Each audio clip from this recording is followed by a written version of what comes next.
And for a deeper dive now on the implications of the MAHA report on our food system, we turn now to one of the nation's foremost food policy experts. That is Professor Emerita at New York University, Marion Nestle. Welcome back to the News Hour. Glad to be here. All right, so now that this final report is out, what did it get right and where does it fall short? Well, first of all, it was a big surprise because I keep thinking I've seen this before. It looks exactly like the report that Michelle Obama's task force reported in 2010. A lot of this is right. It's a report about intentions. It wants to make America's kids healthier again. It talks about color additives and closing the generally recognized as safe loophole, which are the two things that this administration has done so far that look like they're making real progress. And it talks about a lot of other things in very general terms. It's a report about intentions. It's not about actions. And what you wonder is how on earth are they going to do these things? What do they plan to do? The word regulation is only mentioned once in the context of the generally recognized as a safe loophole. They talk about really important issues like stopping marketing to children, but they do that in we're going to investigate, we're going to explore, we're going to think about, we're going to maybe do something about food industry marketing of junk foods to kids, which I think would really make a big difference. And what's disappointing about it is that the things that would make a big difference aren't here. Like what? They're either not mentioned.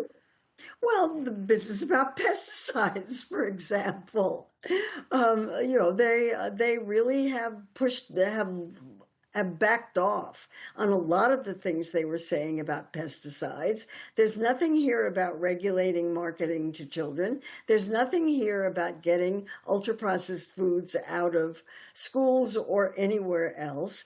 There's nothing regulatory in this. It's all intentional.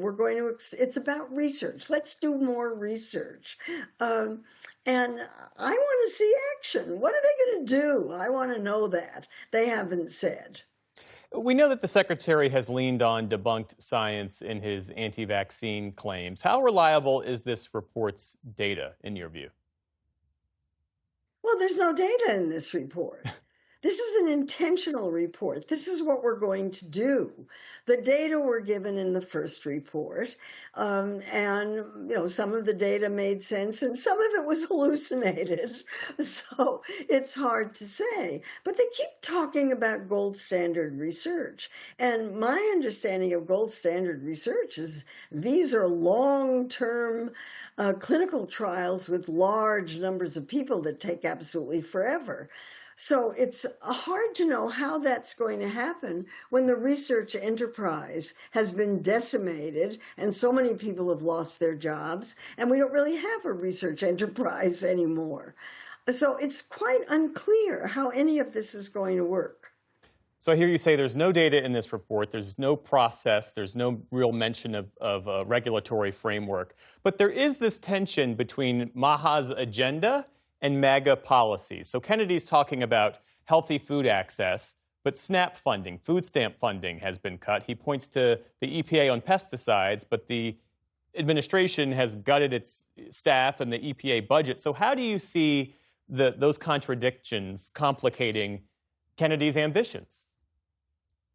Well, the best example of that is that they want to promote farm-to-school programs. That was the first program that the Trump administration cut in the Department of Agriculture, a totally win-win program in which farmers gained and schools gained, and that program is gone. But I understand that Secretary Rollins says it's going to come back. That would be nice. I want to see the action. That's what really counts. Marion Nestle, it's always a pleasure to speak with you. Thank you for your perspectives.